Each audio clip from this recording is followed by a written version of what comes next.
მოგესალმებით, ეთერშია გურიის ახალი ამბების სტუდიაში თქვენთვის ნინო ვაშალომიძე მუშაობს. გაზეთ ბათუმელებისა და ნეტგაზეთის დამფუძნებელი მზია ამაღლობელი 21 დღეა შიმშილობს თავისუფლება და მხარდაჭერა მზია ამაღლობელს და სინდისის ყველა პატიმარს. მზია ამაღლობელი ამ დრომდე კლინიკაში რჩება. ვიომედის კლინიკური დირექტორის განცხადებით, ჟურნალისტის ჯანმრთელობის მდგომარეობა უცვლელია. ძიმია, მაგრამ მართვადი და სტაბილური. პაციენტს უტარდება ყველა საჭირო სამედიცინო პროცედურა, მათ შორის განმეორებითი კვლევები. მზია ამაღლობელი ითვალისწინებს ექიმების რეკომენდაციას და რჩება მონიტორინგის ქვეშ. ნეტგაზეთისა და ბათუმელების დამფუძნებელი და დირექტორი 11 იანვარს ორჯერ დააკავეს. პირველად საპროტესტო შინაარსის პლაკატის გაკვრის გამო, რომელზეც ეწერა „იფიცება საქართველო“. მეორედ პოლიციელზე თავდასხმის ბრალდებით, რაც 4-დან 7 წლამდე პატიმრობას ითვალისწინებს. მზია ამაღლობლის მორიგი სასამართლოს სხდომა 4 მარტს არის ჩანიშნული. მდგომარეობა რჩება იგივე, ითვალისწინებს ექიმების რეკომენდაციას, უგრძელდება მას ჩვენი რეკომენდაციები და ყოფება მონიტორინგის ქვეშ, უტარდება ასევე დამატებითი ლაბორატორიული განმეორებითი კვლევები. მოინახულა სახალხო დამცველის აპარატთან არსებულ ექიმთა ჯგუფმა პაციენტის შეხვდა ჩვენ, შევჯერდით ერთობლივ რეკომენდაციებზე. ოპოზიცია სალომე ზურაბიშვილს შეხვდა. განხილვის მთავარი თემა ქვეყანაში მიმდინარე მოვლენები და სამოქმედო გეგმა იყო. შეგახსენებთ, რომ მანამდე გიორგი ვაშაძემ გაერთიანების საჭიროების მოწოდებით პოლიტიკოსებს მიმართა. ეტაპზე ფუნდამენტურად მნიშვნელოვანია მეტი ერთიანობა, მეტი კონსოლიდაცია, მეტი საერთო სამოქმედო გეგმა. მაგალითად საერთაშორისო ასპარეზზე, სადაც ჩვენ ერთიან პოზიციას ვაფიქსირებთ, გვაქვს ძალიან სერიოზული შედეგები. ახლა ჩვენ გვჭირდება, რომ იმ არაადეკვატურ ინიციატივებს, რაც მხოლოდ ხალხის დაშინებისთვის არის და დასუსტებისკენ მიმავალი ქართული ოცნების რაღაცა ძალის დემონსტრირებისთვის არის გამისული და მეტი არაფერი, რაც ეხლა ხდება ქართული ოცნების მხრიდან, ჩვენ უნდა დაუპირისპიროთ ერთიანობა. ერთად დგომა, რასაც ითხოვს ხალხი, ხო? ეს ნიშნავს ერთიან შტაბს, ერთიან მოქმედებას, ერთიან, ასე ვთქვათ, საინფორმაციო სტრატეგიას. ჩვენ ვართ საინფორმაციო ომის პირობებში, რომელსაც აწარმოებს ქართული ოცნება. ამას ჩვენ უნდა დაუპირისპიროთ ერთიანი სტრატეგია და ერთიანი სამოქმედო გეგმა. ეს არის ჩემი პოზიცია. შეხვედრა ჩაინიშნა პრეზიდენტის ინიციატივით. ალბათ განხილვის საკითხი იქნება ერთიანი ნაბიჯები იმ გამოწვევების წინაშე, რომლის წინაშეც დგას ქვეყანა და საზოგადოება, მათ შორის კოორდინაცია სავარაუდოდ საერთაშორისო მიმართულებით, იქ სადაც დიდი წარმატება დაიდოს სწორედ ერთიანი მუშაობის შედეგად. გულისხმობ სტრასბურგის გადაწყვეტილებას, რომ დათქმის სახით მოეთხოვა ივანიშვილის რეჟიმს არჩევნების ჩატარება აპრილის თვემდე. ამიტომ დიდი იმედი მაქვს, რომ სხვა ჯერზეც ოპოზიცია შეძლებს, რომ ერთიან ფორმატში შევძლოთ მუშაობა. რაღაც ესეთი კონკრეტული საკითხების ჩამონათვალი არ არის. ეს არის სამუშაო შეხვედრა. პარტიებს ჰქონდათ სურვილი პრეზიდენტთან შეხვედრის და ალბათ ეს თავისთავად ცხადია, რომ ორმხრივი საჭიროება და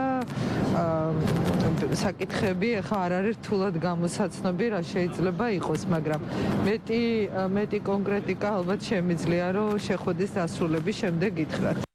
ქუთაისის საქალაქო სასამართლოში მომღერალ ნინო ქათამაძის მასწავლებელ ლადო აფხაზავას, ჟურნალისტ გელა მთივლიშვილის, ფსიქოლოგ მაია ცირამოას, საერთო ჯამში კი 9 პირის სასამართლო პროცესი გაიმართა. სასამართლომ 9-ვე სამართალდამღვევად ცნო და 5,000 ლარიანი ჯარიმა დააკისრა. ხსენებულ პირებს ბათუმელებისა და ნეტგაზეთის დამფუძნებლის მზია ამაღლობლის პატიმრობის წინააღმდეგ საპროტესტო აქციით მოსამართლის სახლთან შეკრების გამო ედავებიან. 9-ვე პირის მიმართ საქმე ადმინისტრაციული წარმოებით იყო აღძრული. ისინი სამართალდამღვევად ცნეს და 5,000 ლარით დააჯარიმეს. სიმართლის სხვა არსად და არისმის ვერავის ვერ აგებინებ. ამიტომ იმდენად დაგროვდა ეს უსამართლობის ეს განცდა იმდენად რთულია მზიას თემა თემურ ქათამაძის შიმშილობა და ძალიან ბევრი მოვლენები რომ არ ვიცი ეს ხوار როგორ უნდა გაჩერდეს და რატომ არის ესეთი ასე თქვა ხმაურიანი რატომ აღმოჩნდა ალბათ იმიტომაც რომ ის უკან ძალიან დიდი სიმართლე დგას ესეც მდგომარეობაა საქართველოში რომ კარგად ვერ ვფიქრობთ კარგ რამეებზე ვერ ვფიქრობთ და ძალიან სამწუხაროა დღეს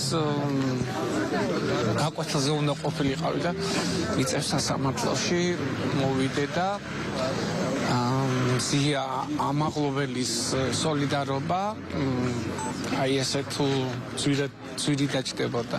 დღეს განვითარებული მოვლენების ფონზე რთულია მოლოდინებზე ვისაუბრო. თქვენ იცით რომ ოქმი შედგენილი არის მოსამართლის საცხოვრებელ სახლთან გამართული შეკრების გამო. ზიანი რაც შეიძლებოდა ყოფილიყო ეს არის მინიმალური, იქიდან გამომდინარე რომ დაახლოებით 20 წუთის მანძილზე იყვნენ ეს ადამიანები საცხოვრებელ სახლთან შეკრებული, რის მტკიცებულებებით რა თქმა უნდა წარმოდგენილი იქნება სასამართლო პროცესზე და ერთობლივად იმ კონტექსტის ვითარებაშია მათი პიროვნების გათვალისწინებით იმედს ვიქონიებთ რომ სასამართლო გამოიტანს შესაბამის ადეკვატურ გადაწყვეტილებას.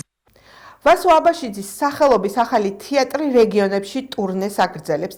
აჭარისა და სამეგრელოს შემდეგ თეატრის დასი ქუთაის ესტუმრა გუშინ 9 თებერვალს ოზურგეთს. თეატრის მანიფესტი ჩვენ გადავცურათ ზღვას ოზურგეთში 19 საათზე ჭადრების ბაღში შედგა. საპროტესტო წარმოდგენის დაწყებამდე მსახიობებს გავესაუბრეთ, რომლებმაც თავიანთი შეხედულებები ღიად დააფიქსირეს და რეგიონში საპროტესტო ტურნეების მნიშვნელობაზე, დიალოგის აუცილებლობაზე ისაუბრეს. წარმოდგენას ოზურგეთში დაესწრო სხვა თეატრების წარმომადგენლები და ხელმძღვანელები. ეხლა ჩამოვედით გურიაში და ისევ იგივე რაც ყველგან, რომ გავიგოთ თქვენი პრობლემები.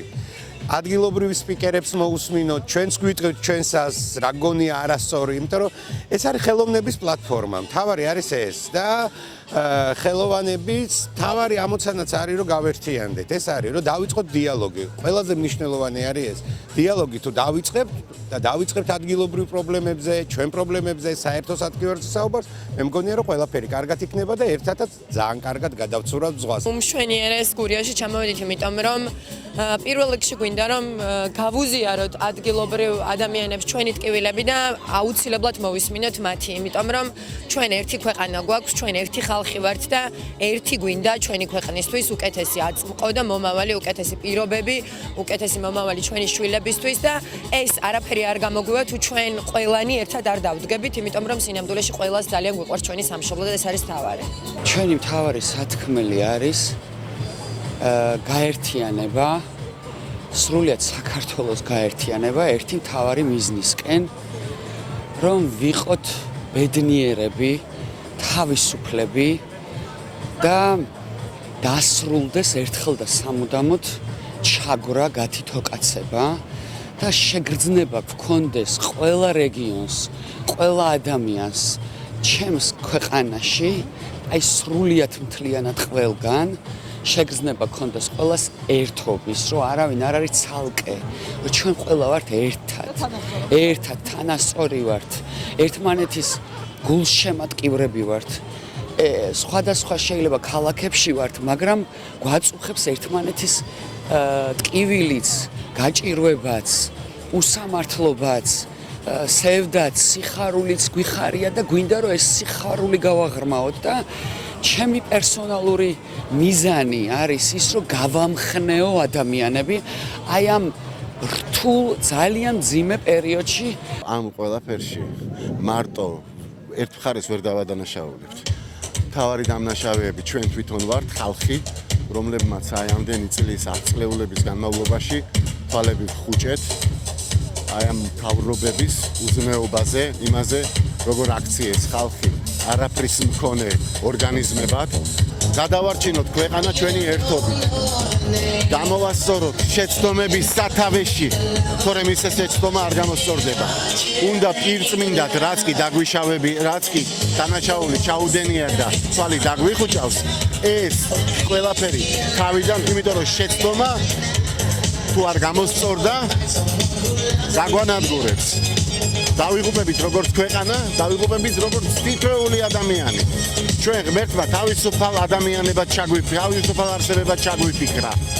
რასაც გვისწობს ჩვენი ხელისუფლებები. ჩემი მთავარი სათქმელი არ ვიცი, ქმედება არის ალბათ მთავარი, რომ ვიყოთ სულ მოძრაობაში, რომ დავინახოთ ერთმანეთი, მოусმინოთ ერთმანეთს, რომ ჩვენ აქ ჩამოვედით, არა იმიტომ რომ ჩვენ ვილაპარაკოთ, ჩვენც ვილაპარაკებთ, მაგრამ მთავარია რომ მოусმინოთ ერთმანეთს, მოусმინოთ ადგილობრივ ადამიანებს, მათ პრობლემებს, მათ გასაჭირს, რა უჭირთ, იმიტომ რომ ჩვენ საერთო ქვეყანა გვაქვს, საერთო გაჭირვება გვაქვს, საერთო უბედურება დაგვატყდა თავს ბოლო 2 თვის განმავლობაში და ამ უბედურებიდან გამოსავალი ერთად უნდა ვიპოვოთ. მე ვხედავ უამრავ გულანთებულ ადამიანს და ეს კიდევ ერთხელ მაძლიერებს იყო საუბარი, რომ ვიცი აქ რაც ხდება, როგორი დაშინება ზეწოლა არის, მაგრამ მიუხედავად ამისა, ადამიანები გამოვიდნენ და ეს არის ძალა ჩვენი ქვეყნის. ის ახალგაზრდები არიან ძალა ჩვენი ქვეყნის, რომლებიც დღეს საპატიმროებში არიან და არა ის ადამიანები, რომლებიც ჯარიმებს აწესებენ მათი შეურაცხყოფისთვის. ხო, და ითხოვენ რაღაცა ბოდის ქალისგან, რომელსაც ღირსება შეულახეს და შესაბამისად ეს ყველაფერი უნდა დასრულდეს. ჩვენ თუ გვინდა რომ ჩვენმა საზოგადოებამ იცოცხლოს და ჩვენი საზოგადოება არ ჩალპეს აი ამ ბოროტებაში. და სამართლიანი არჩევნები დაინიშნოს, ეგ არის ჩვენი მოთხოვნა და გამოუშვან ის დაპატიმრებული ხალხი, ვინც უდანაშაულოდ ზის რა. და დააპატიმრონ, ვინც დასაპატიმრებელია ის. ჩემ მოთხოვნა იგივე რაც ყველასი მე უერთდები ამ შესანიშნავ დასწრა, ჩემ მეგობრებს ჩვეულებრივ ნათელი მოთხოვნა გამოვუშვით ბავშვები ციხიდან და დაარჩინეთ არჩევნები. პირველად არის რაც მე რომ ჩვენი თეატრის სფერო ყოველთვის ყველაზე ისეთი იყო წყნარი და ეხლა ყველაზე რევოლუციური აღმოჩნდა, რასაც მიესალმები. ჩვენ გადავცურავთ ზღვას. წარმოდგენა, რომელიც გუშინ ჭადრების ბაღში ღია ცის ქვეშ ნახა ოზურგეთელმა მაყურებელმა, აგებულია ირაკლი ჩარკვიანის ჰიტებზე. წარმოდგენა მოიცავს მონოლოგებსა და მუსიკალურ ნომრებს, რომლებიც არსებულ რეალობასთანაა მორგებული და იმ მოვლენებზე მხატვრულად და წარმოსახვით გვიყვება, რაც საქართველოში ბოლო თვეებია მიმდინარეობს. ვასო აბაშიძის სახელობის ახალი თეატრი მანიფესტით ტურნეებს კვლავ გააგრძელებს, სანამ მათი მთავარი მოთხოვნა პოლიტპატიმრები არ განთავისუფლდება და ახალი არჩევნები არ ჩაინიშნება.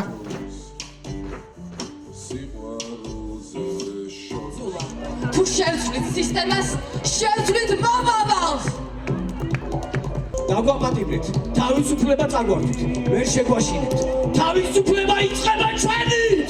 ხო, მოლოდინებს ის ხალხი გვიქმნის ხოლმე, ვინც აი მესიჯებს გვიგზავნის, როგორ მესიჯებსაც გვიგზავნიან, რომ ბრძოლას თითქოს აზრი არ აქვს, ჩვენი ხმა არ ესმით, პირიქით, ყველას დაგვიჭერენ, ყველას გაგვჭყლიტავენ, მაგრამ უბრალოდ არის ხოლმე ეგეთი მომენტები, როცა სხვა გზას ვერ ხედავ გარდა მოქმედების რა. ეხლა მგონია რომ ზუსტად ეგ მომენტია. არ შეგვიძლია ჩვენ რომ მაგათ ხმას ავყვეთ, მაგათ მოწოდებებს დაუჯეროთ და მაგათ სურვილებს დავემორჩილოთ, იმიტომ რომ ჩვენი მეგობრები არიან ციხეებში. ჩვენი თანამებრძოლები შიმშილობენ. სხვა გზა უბრალოდ არ გვაქვს და ერთადერთ მშვიდობიან გზას მაგას ვხედავთ და ლოგიკურია რომ ეგ ეგრეა. რომ მოვიაროთ ყველა ადამიანს ჩავხედოთ თვალებში, იმათი მხნეობით გავივსოთ, ჩვენ გავამხნევოთ, იმიტომ რომ ღრმათ მწამს მაგის, რომ მარტო ერთად შეგვიძლია იმ საბოლოო მიზანთან მისვლა, იმიტომ რომ ცალ-ცალკე არ არსებობს გამარჯვება რა.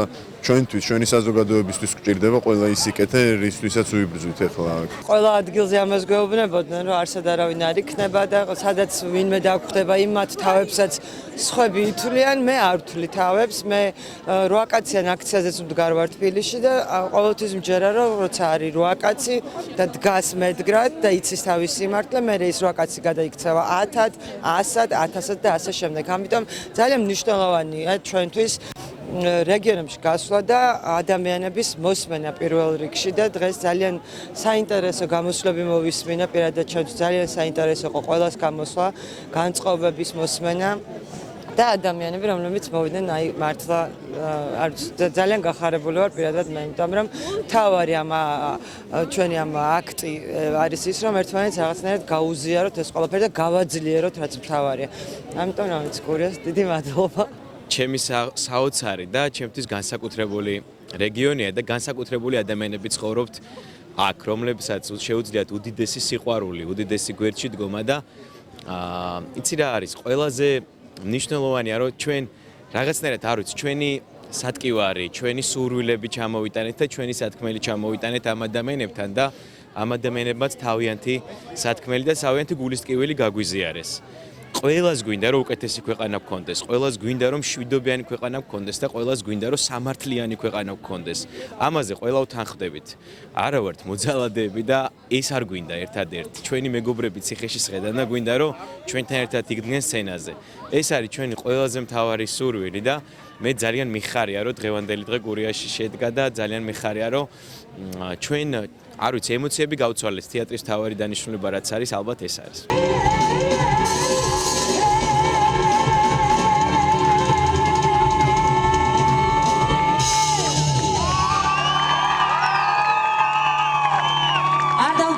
წარსულში. ახალი თეატრის მანიფესტს, რომელიც უკვე მთელი ქვეყნის მასშტაბით დადის და ქვეყანაში შექმნილ სიტუაციაზე პროტესტს გამოხატავს ოზურგეთელი მსახიობები, სამოქალაქო აქტივისტები შეუერთდნენ. ადგილობრივმა თეატრალებმა სამოქალაქო აქტივისტებთან ერთად ოზურგეთის სცენიდან მოითხოვეს ანდრო ჭიჭინაძის, მზია ამაღლობლის და სხვა დანარჩენი სინდისის პატიმრის განთავისუფლება და ახალი არჩევნების ჩატარება. ისაუბრეს სისტემის მანკიერებაზე და თეატრის და მსახიობების როლზე ყოფიერების სწორად აღქმაში.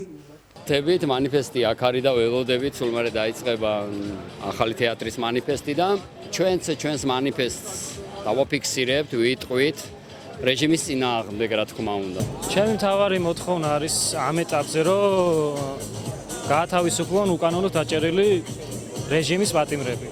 და აქ იმიტომ ვდგავართ, რომ ჩვენ დავანახოთ ამ ხალხს ერთიანობა, სოლიდარობა, ეს არის დღეს ყველაზე მთავარი.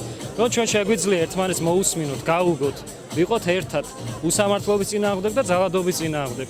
და ეს ალბათ გადაედება კიდევ სხვებს ხელოვნების სფერომც, სხვა სფეროებმაც გააკეთა, მე ვსაუბრობ, იმიტომ რომ ხელოვანი ვარ და ჩვენ ერთმანეთს დაუდექით გვერდში და ეს სამაგალითო არის ჩემი აზრით და ახლა ისეთი მომენტია, რომ ეს არ უნდა გაუშვათ ხელიდან, რომ ჩვენ ადამიანებმა კიდევ უფრო მეტად გავიგოთ ერთმანეთს და მოვისმინოთ. ყველა ჩემს საჯარო აქტივობას ვიწყებ თავისუფლება მზია ამაღლობელს, თავისუფლება სინდისის პატიმრებს, დღეს ეს მანიფესტიც მაგის გამო იმართება.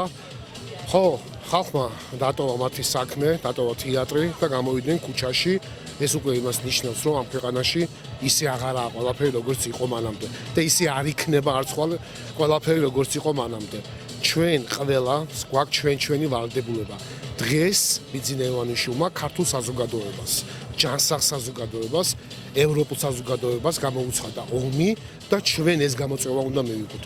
ჩვენ უნდა ვიბრძოლოთ სანამ ტოტალიტარიზმისკენ უკვე დაძრულ ბიძინა ივანიშვილს არ მიუჩენთ საკუთარ ადგილს და არ გაიქცევა ამ ქვეყნიდან და ერთხელ და სამუდამოდ არ დაეთხოვა ამ ქვეყანას და ეს ქვეყანა ისევ არ გააგრძელებს სვლას ევროპისკენ და დასავლეთისკენ, სადაც იყო ჩვენი ისტორიული ადგილი. გამორიცხული აი ამ ისტორიულ ადგილს ბიძინა ივანიშვილი საქართველოს ველოწყვეტავს. ყველაფერი იქნება კარგად, მაგრად გაუმარჯოს კიდევ ერთხელ ყველა პოლიტპატიმარს, ისინი მალე იქნებიან ჩვენს გვერდზე თავისუფლება მზია ამაღლობელს. თავარი მოთხოვნა ჩემთვის ყველაზე მტკივნეული რაც არის ამ პროცესებიდან, ეს არის პატიმრები, რომლებიც არიან სინდისის პატიმრები, რომლებიც მე მინდა ვთქვა, რომ გმირები არიან ისინი. და ჩვენ გასაკეთებელ საქმეს აკეთებენ, თუნდაც ხვალ და მაპატიმრონ და 15 დღიანი პატიმრობა მისაჯონ, იმათთან შედარებით არაფერი არა. ამიტომ ასევე სოლიდარობა მზია ამაღლობელს, რომელიც ჩემი ძალიან დიდი ტკივილია და რა თქმა უნდა არჩევნები. ამ ყველაფერს მოევლება, როდესაც დაინიშნება რიგგარეშე არჩევნები. ძალიან დიდი დღეა დღეს, იმიტომ რომ თეატრი მოდის ხალხთან. ამაზე გრანდიოზული რა უნდა მოხდეს დღეს. ეს კიდევ ერთხელ მიუთითებს, რომ არ დარჩენილა ქვეყანაში სფერო, რომელიც არ აპროტესტებს რუსული დიქტატურის დამყარებას ქვეყანაში. ხოლო იმ ადამიანებს, ჩვენს თანამოქალაქეებს, რომლებიც ან შიშის გამო, ან რიდის გამო, ან რაღაცის გამო თავს იკავებენ და სახლში სხედან, მე მინდა უთხრა, რომ ჩვენ მერე ვეღარ დაგიცავთ. ჩვენ რომ ესე ვთქვათ, ყველას გაგვაქრობენ, მერე მოგადგებიან თქვენ. ამიტომ ვიყოთ ერთად და ერთობით დავიბრუნოთ ჩვენი ქვეყნის თავისუფლება და მისი წინსვლისთვის ვიზრუნოთ. შვილებს ნუ გაწირავთ მონოპოლისთვის.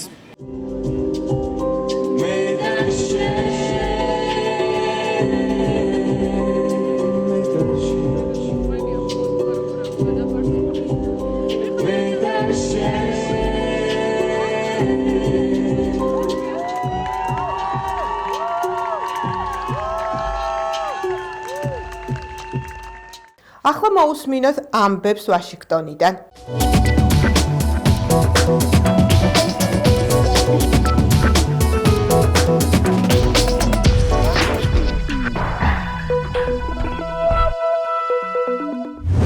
თეთრი სახლის პირველი უმაღლესი დონის სტუმარი, მას შემდეგ რაც ოვალური ოფისი პრეზიდენტმა დონალდ ტრამპმა დაიკავა, ისრაელის პრემიერ-მინისტრი ბენიამინ ნეთანიაჰუ იყო.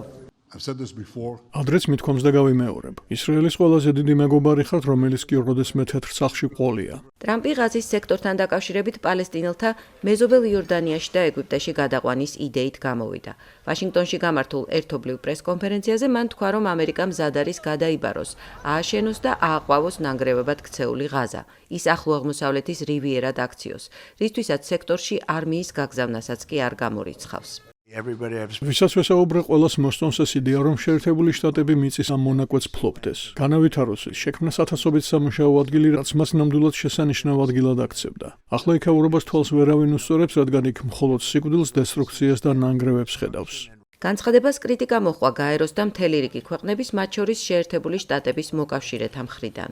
საერთაშორისო სამართლის საფუძვლისადმი ერთგულება სასიცოცხლოდ მნიშვნელოვანია. აუცილებელია ნებისმიერი სახის ეთნიკური წმენდის თავიდან აცილება. მოგვიანებით თეთრმა სახლმა განმარტება გააკეთა და პრეზიდენტ ტრამპის განცხადება დააზუსტა.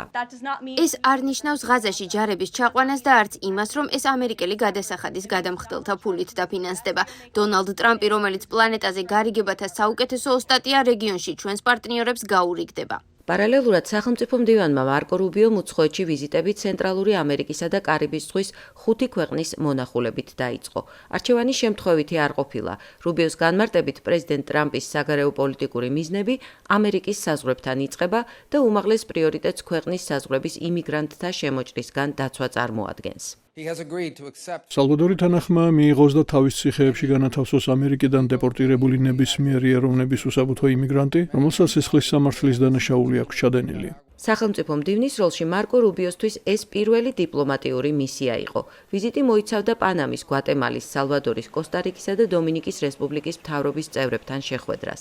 საკვანძო პრიორიტეტებში შეერთებულ შტატებში უკანონო იმიგრაციის შეკავება და ნარკოტიკებით კონტრაბანდასთან გამოცხადებული ბრძოლა გახდათ. ამ კვირაში პრეზიდენტ ტრამპის გადაწყვეტილებით შეერთებულმა შტატებმა უსაბუთო იმიგრანტების პირველი ნაკადი უკვე გააგზავნა გვანტანამოს ცნობილ ციხეში, რომელიც კუბის ტერიტორიაზეა და სადაც ვაშინგტონს ერთ დროს ყველაზე საშიში დამნაშავეები, მათ შორის 11 სექტემბრის ტერაქტის ორგანიზატორები ჰყავდა დაკავებული. როცა საქმე ნარკოტრაფიკინგს ან უკანონო იმიგრაციას ეხება, არაერთხელ მithქვამს, რომ ჩვენი საზღვარი არა მექსიკაში, არამედ გაცილებით უფრო სამხრეთით იწყება. სამწუხაროდ გვატემალაც ამ მარშრუტის ნაწილია. სამშობლოში დაბრუნებულ სახელმწიფო მდივანს საგარეო პოლიტიკის პრობლემებზე მუშაობასთან ერთად ამერიკის საგარეო დახმარების საკითხების გადაწყვეტაც მოუწევს. მის არყოფნაში ვაშინგტონში დიდი ხმაური მოჰყვა USAID-ის, შეერთებული შტატების საერთაშორისო განვითარების სააგენტოს მუშაობის შეჩერებას და მისი სახელმწიფო დეპარტამენტისთვის დაქვემდებარებას. გადაწყვეტილება დოჯმა მიიღო, ახლად შექმნილმა მთავრობის ეფექტიანობის სააგენტომ, რომელსაც მილიარდერი ილონ მასკი, მსოფლიოს უმდიდრესი ადამიანი ხელმძღვანელობს. სააგენტო მიზნად ხარჯების შემცირებას და ფედერალური ორგანიზაციების რესტრუქტურიზაციას ისახავს. USAID-ის დახურვას დემოკრატი კანონმდებლები ეწინააღმდეგებიან. სააგენტოსი, რომელიც პრეზიდენტ ჯონ კენედის დაფუძნებულია და $10 მილიარდი ღირებულების საგარეო დახმარებას განკარგავს. მოიცავს უამრავ პროგრამას ამაზონის ჯუნგლების დაცვით დაწყებული, მიანმარელი თუ უკრაინელი დევნილების დახმარებით დამთავრებული. შევებრძოლებით მათი მხრიდან ძალაუფლების გამიჯვნის პრინციპის დარღვევას. წინააღმდეგებით ამერიკის შეერთებული შტატების კონსტიტუციის ხელყოფას. არ გავჩუმდებით, წინააღმდეგობას გავუწევთ. მოწმე გავხდით იმის, რომ დონალდ ტრამპი, მსოფლიოს ყველაზე ძლევამოსილი ადამიანი და ელონ მასკი, მსოფლიოს უმდიდრესი ადამიანი ფულს დედამიწაზე ყველაზე ღარიბ ქალებს და კაცებს ართმევენ. დემოკრატები პრეზიდენტს აფრთხილებენ, რომ ბერკეტად ბიუჯეტის დამტკიცების პროცესს გამოიყენებენ და მას ხმას არ მისცემენ. ისინი ტრამპის კაბინეტში წარდგენილი კანდიდატების დაბლოკვითაც იმუქრებიან. რესპუბლიკელები კი ტრამპის ადმინისტრაციის ნაბიჯს მართებულად მიიჩნევენ. არ მგონია სააგენტოს ხურავდნენ, არამედ ჩემი აზრით ისინი განიხილავენ დაფინანსების საკითხებს და გადაწყვეტილებათა მიღების, პრიორიტეტების დასახვის პროცესს. ზოგიერთი ანალიტიკოსის აზრით სიტუაცია საკმაოდ სერიოზულია. სავარაუდოდ ეს ძალაუფლების გამიჯვნის პრინციპის დარღვევაა, როცა აღმასრულებელი ხელისუფალი ცდილობს დახუროს სააგენტოები, რომლებიც კონგრესმა შექმნა და რომელთაც თანხებს განკარგვისთვის კონგრესი უმტკიცებს. ვაშინგტონში და მსოფლიოში კვირის კიდევ ერთი ხმაურიანი სკანდალი თეთრი სახლის გადაწყვეტილებით დაწესებულ სავაჭრო ტარიფებს უკავშირდებოდა. თუმცა ის ნაწილობრივ 2 დღეში მოგვარდა. პრეზიდენტმა დონალდ ტრამპმა 1 თებერვალს კანადიდან და მექსიკიდან იმპორტირებულ საქონელს 25%-იანი საბაჟო გადასახადი და კანადურ ენერგომატარებლებს 10%-იანი ტარიფი დაუწესა. მიზეზად მან სავაჭრო ბალანსის დეფიციტი, ასევე საზღვრების დაცვისა და ნარკოტიკებით კონტრაბანდასთან ბრძოლის აუცილებლობა დაასახელა. შემდეგ 3 თებერვალს პრეზიდენტმა ტრამპმა ახალი საბაჟო გადასახადების ამოქმედება მექსიკასთან და კანადასთან ერთი თვით შეაყოვნა. თუმცა ძალაში დატოვა ჩინეთისთვის დაწესებული 10%-იანი საბაჟო გადასახადი. კანადისა და მექსიკის შემთხვევაში ეს მას შემდეგ მოხდა, რაც მეზობელი ქვეყნების ლიდერებმა პრეზიდენტ ტრამპს შეერთებულ შტატებთან მათი საზღვრების დაცვის გაძლიერებისთვის მზადყოფნა დაუდასტურეს. მაია ქვარცხავა, ამერიკის ხმა, ვაშინგტონი.